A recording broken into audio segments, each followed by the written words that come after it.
2 summers ago, members of our congregation very quickly designed, created, and hung a rainbow banner outside on the opening doors of our sanctuary facing Duke of Gloucester as a sign of concern and solidarity with persons jolted by the mass killings in Orlando, Florida, most from the gay and lesbian community. I was in Iona at the time with a group from the church, and we, in turn, made a rainbow cross to display in the abbey at that sacred site.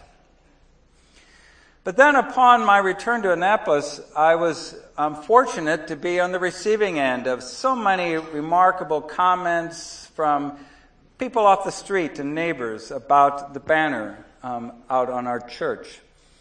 Lots of people came by. There were photographs. There were selfies. We got a whole bunch of thank you notes delivered at the office. And a gay couple from upstate New York, both are pastors, made an appointment and came in just to tell their story and to say how much they appreciated the public witness that we had been about. That rainbow banner was a sign of care, an expression of support, and a stubborn witness to the love of God. No level of violence will defeat us. No act of terror will separate us. No level of hate will tear us away from the love of God and the love of neighbor. Today's scripture and sermon are all about the power of God to withstand tragedy and to hold on to life. Today is about the firm foundation that we have in our faith journey, the foundation we discover within the mercy of God. It's a wonderful ancient image, the rainbow. On the edge of a storm, a rainbow can appear in the clouds. For all of human history, a host of different cultures have understood and interpreted that these sights in the heavens are somehow a communication from God or from the gods. A special star told of the birth of Jesus. And a rainbow, as was just read from Genesis, is a sign of God's fidelity. This Genesis reading comes at the end of that great flood story, and the people are out of the ark, and the animals are out of the ark. They're scared, they're anxious, they're hopeful, they're all that we experience in human tragedy. And then there's a rainbow in the clouds. And the fascinating piece is that we're told that the rainbow is to remind God of God's promises. And in turn, it also reminds us. This touches on that broader message that God intends kindness, not cruelty. Now, sometimes we want to pin everything on God or entertain the notion that God micromanages every detail of our life, and so many end up with the conclusion that illness means punishment and health implies faithfulness. Kate Bowler, a young Duke Divinity professor and cancer patient, has created quite the buzz in our country over the last month. She's appeared articles on the front page in the New York Times. She's been in other media.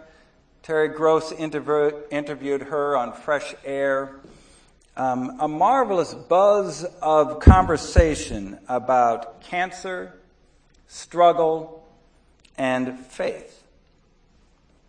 Now, the title of her new book kind of tips you off to what it's about. It goes like this: Everything happens for a reason, and other lies I've loved. In the appendix of that book, she provides 2 lists. And it's a marvelous read with a lot of humor. And one list says, these are things not good to say when someone's in tragedy. And then she provides another list. These could be helpful.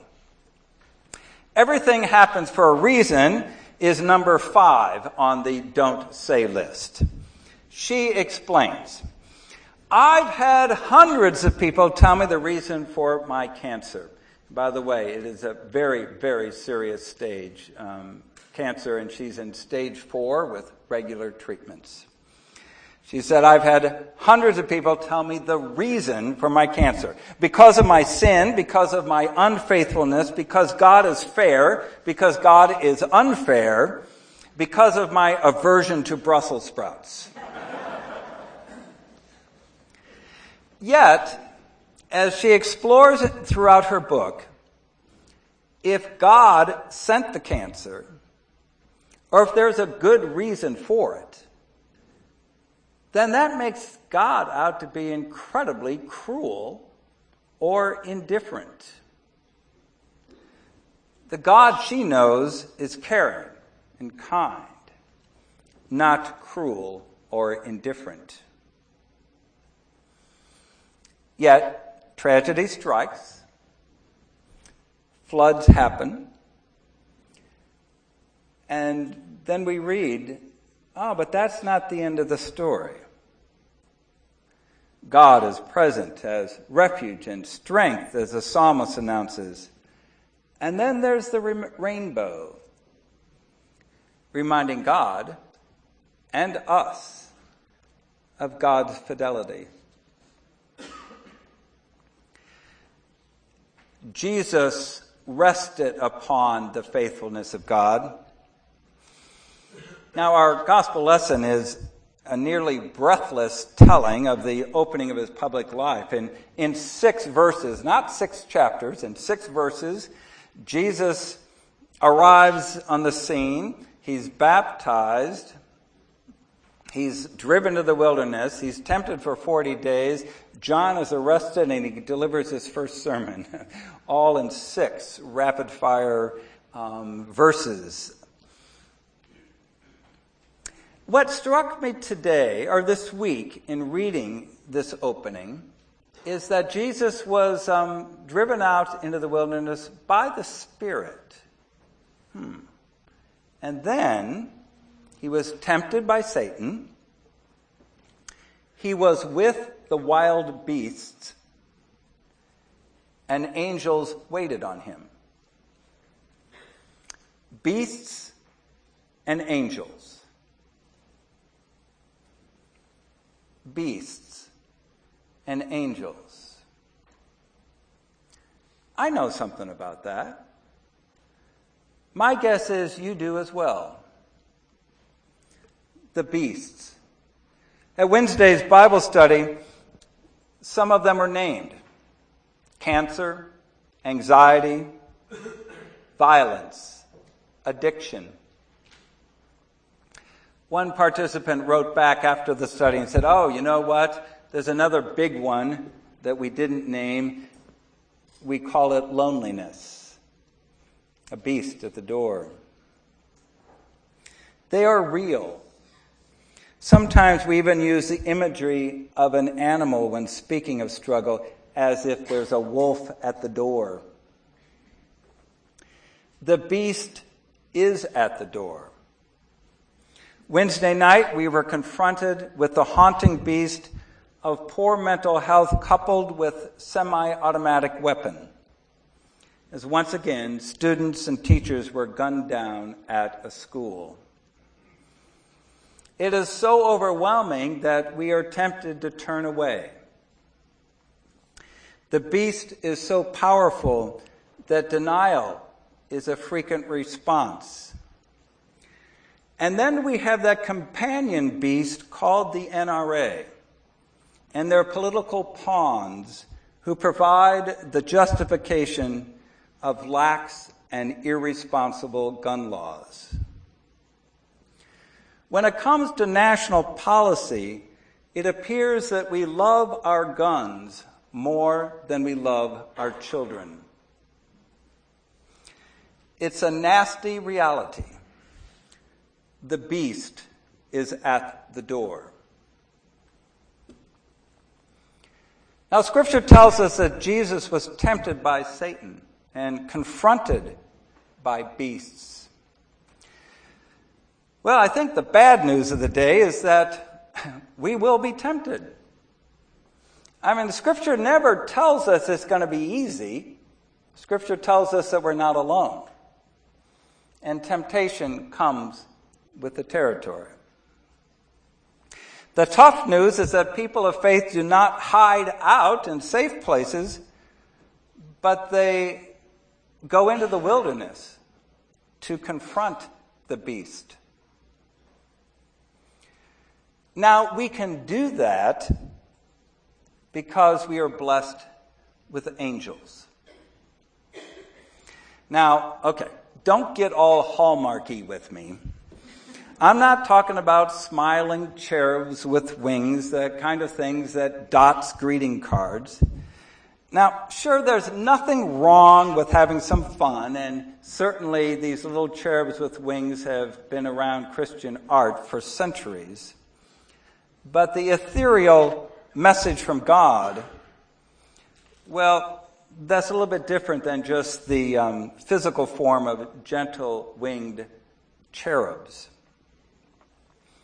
I don't know about you, but for me, most of the angels that appear to me come in the form of flesh and blood, real people. Other times an angel comes to me in the form of the words of those left behind, and often in a written word. At times an angel appears in the form of the beauty of a mountain or the shoreline or the wonder of the night sky. An angel is simply a message from God. And since such messages tend to be fast and fleeting, we like to give them wings. Earlier this week, a faithful member of the congregation was chatting with me, and she was describing how hard it had been recently, what with the serious health and the real fear of death. And then she said, but you know what? I still gain a great deal of comfort and strength of just looking over to my refrigerator and seeing a photograph of Edith Leach. Now, Edith was one of the great ones of our congregation.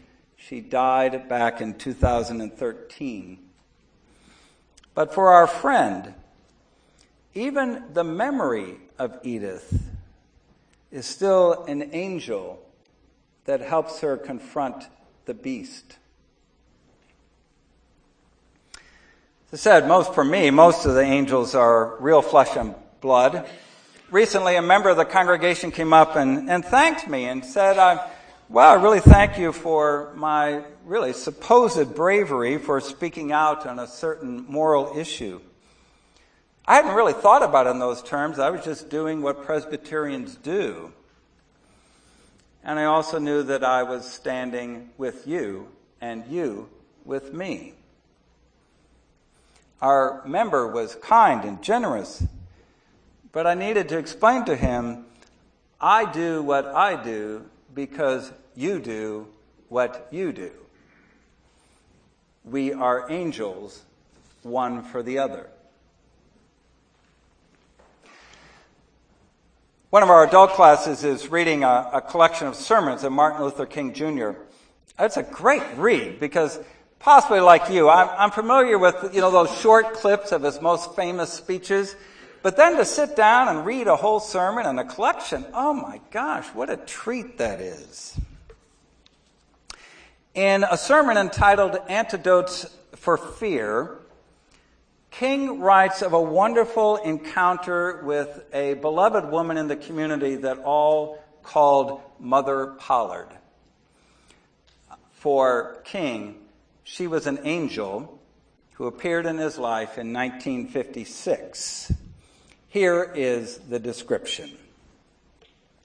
On a particular Monday evening, following a tension-packed week that included being arrested and receiving numerous threatening phone calls, I spoke at a mass meeting.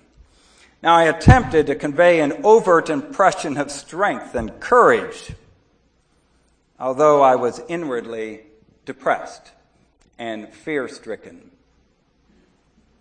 At the end of the meeting, Mother Pollard came to the front of the church and said, "Come here, son."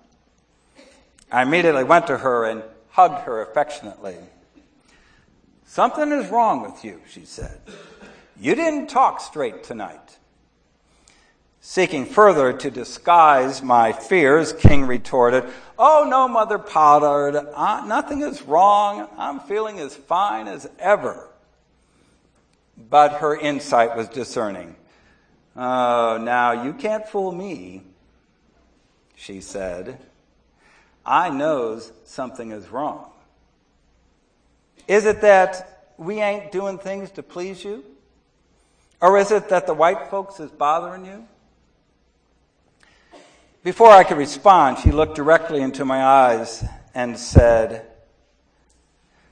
"I done told you that we is with you all the way." Then her face became radiant, and she said in words of quiet certainty, "But even if we ain't with you, God gonna take care of you." As she spoke these consoling words, everything in me quivered and quickened with the pulsing tremor of raw energy. Fear and Mother Pollard. Beasts and angels. Dear friends, face the beasts and welcome the angels.